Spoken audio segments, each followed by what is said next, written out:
We're going to be butchering a deer that my buddy took last weekend. Before we get started, I want to show you my setup. First and foremost, before cooking, butchering, brewing, whatever you do in the kitchen, sanitation is always really important, prevents the spread of bacteria, etc. So I always take off my wedding ring because I don't like to have gunk built up on it, so I always set that off to the side. I also do that when I'm skinning animals, etc. Second, I've disinfected all the sinks ahead of time. I've got my knives here. I've got a boning knife that I really like to use, and I've got a fillet knife, which I like to use for cutting through large pieces of meat. It works really well, and of course, I've got my little honing stick here just to keep the place nice and sharp. I've got a large cutting board because the pieces of meat that we're going to be working with are large. And lastly, I keep a paper towel underneath and slightly dampen it, which keeps the cutting board from moving around. All the meat is going to go onto this tray, and then we're going to put it into the refrigerator to keep it cold.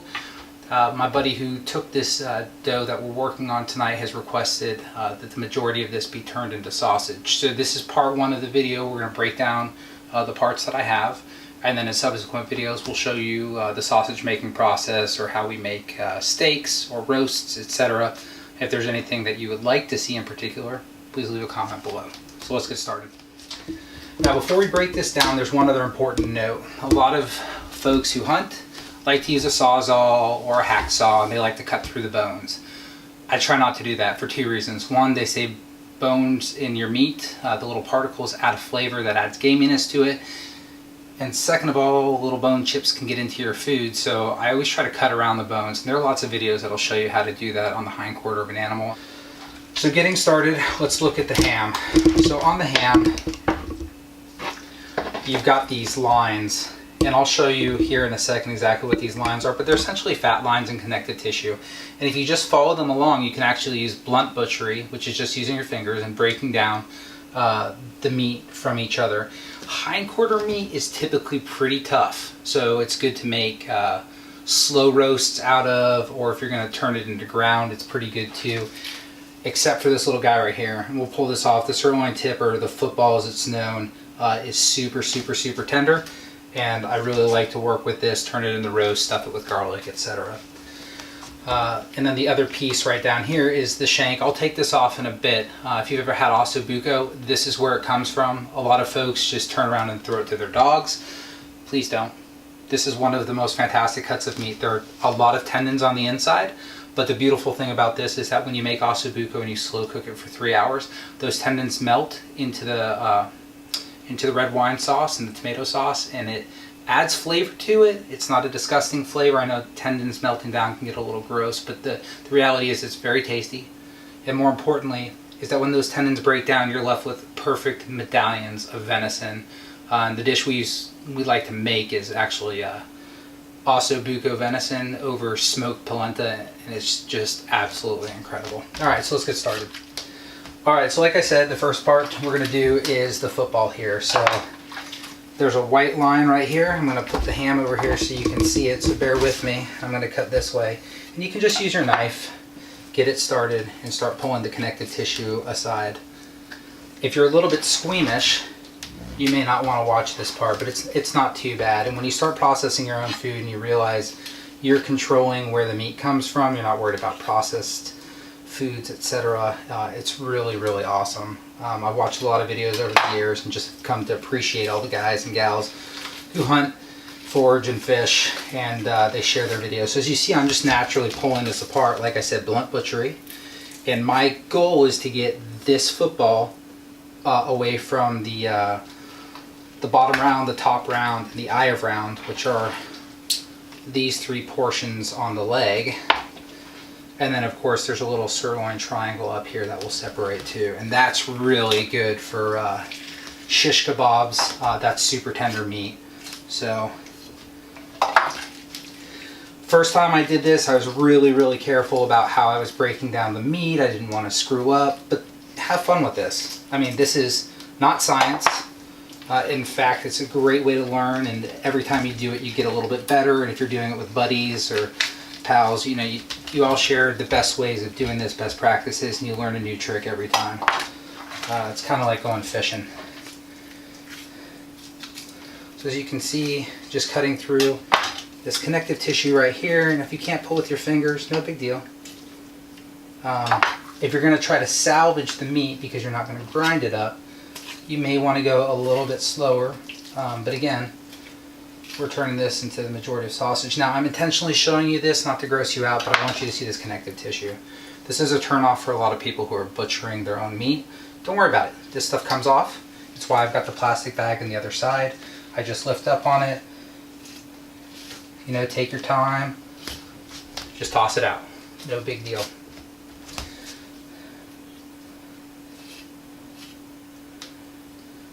There we go. Okay, so I'm going to put this little guy off to the side for now, and what we'll do is we'll come back and we'll trim the fat when it's all said and done. So working on the outer side of the leg, almost have the football exposed. Now the football is actually connected to the bone deep inside, so as much as I want to get at this first, it's often easier to cut through some of the other pieces here to expose it. So I'm going to cut. I'll leave all this connected now so I can show you the breakdown of the leg. What I'm going to do is I'm going to run my knife right along the bottom of the football, and there's a bone in there. So I'm going to flex the knife so that I can try to get right up on top of the bone and remove that gorgeous piece of meat. And again, no necessarily right or wrong way to do this. You can see I've exposed the bone there, and then I'm just going to keep working my way around and taking this football off. Now when you start to get to the other side of the ham, there's also another set of lines. So deer just have this natural, it's like a blueprint of exactly how you should butcher them. And so as you work your fingers through, you feel the bone, you pull a little bit, okay? And I cut through on that side, but no big deal.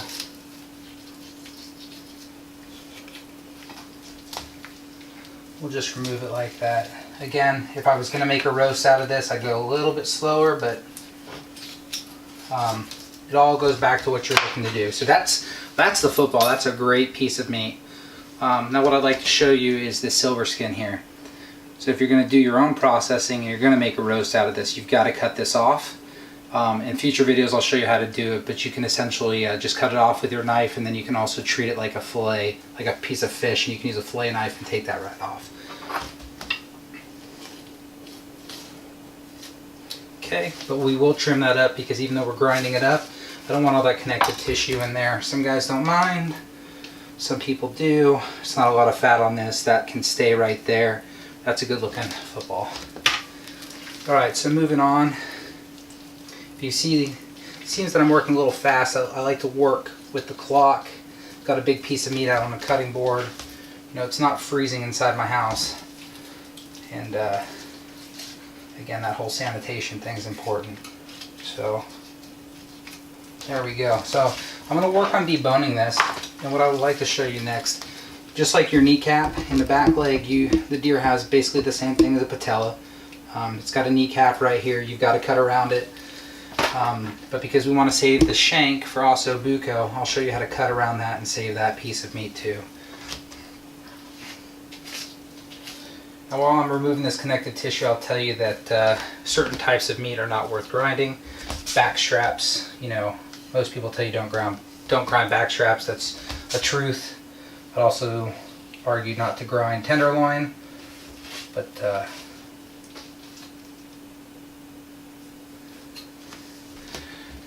whole reason for that is that they're so tender and they're so delicious. And when you grind them, it's almost disrespecting the meat in of itself. I know that sounds a little bit cheesy, but Megan and I are foodies. And when I say tender, I mean absolutely tender. I like to call younger deer like this, which is about 2 years old, venison. It's just such a tender piece of meat and not a lot of gamey flavor.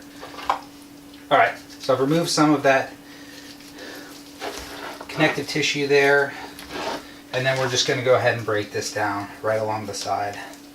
Now, part of the shank is back here, just like you'd have on your own calf. So got to be careful through here and just kind of start pulling away use your thumb, use your fingers, get underneath the connective tissue and identify where those pieces of muscle separate. And just like that, it comes off. And you can see a really great example here of this piece that I'm just separating with my finger. Okay, again, pardon the noise. Again, if you're squeamish, you get over this. I mean, it's like filleting a fish for the first time. You know, no big deal. But again, the result is I know where this deer came from. I know how it was treated from start to finish. I know exactly how it's going to be cooked. And I don't have to worry about any artificialities. So that's one of the great things about doing this.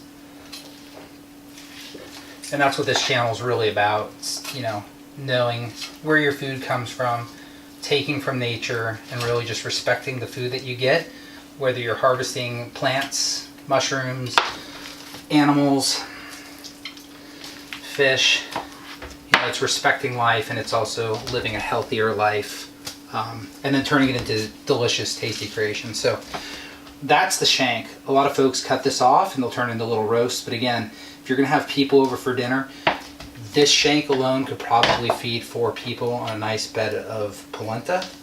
I'm going to break this down relatively quickly. I'm not too concerned with the silver skin on this. I will show you how to remove silver skin, but what I do want to focus on is this little piece of meat here.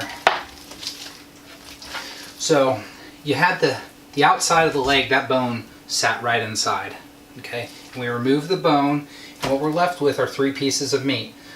The eye of round is at the bottom, but if you can see this, there's this piece of fat right in here between the eye of round, that outer gorgeous top round. So I'm going to turn this so that you can see it, but what's in here is a lymph node. You really don't want lymph nodes in your food. So the lymph nodes are responsible for cleaning out. What a lymph node looks like is a lima bean. Okay? And when you cut them open, it looks like a little kidney. If you're familiar with what kidneys look like on the inside from anatomy. So what we're going to do is do some blunt butchery here. And some regular butchery. And just take that eye of round right off so you can see what the pieces look like. And again, lots of videos on all this stuff. You can look it up if you're really particular into figuring out what these cuts of meat look like. Everything from professionals to just folks who like to hunt. But at the end of the day, what matters is that you've got your meat clean and that you know what you're going to do with those cuts of meat. Because when you butcher these animals, each cut tastes a little bit different, feels a little bit different, and cooks, most important, cooks a little bit differently. Alright, so now that I've got these 3 pieces of meat separated, all I really want to show you is how to remove the silver skin, and then I'm going to start breaking this down into cubes. Again, making sausage, I just need 1-inch cubes. I don't need to protect the pieces of meat like we've been doing. This has been strictly for demonstration purposes. So, silver skin is this type of meat right here.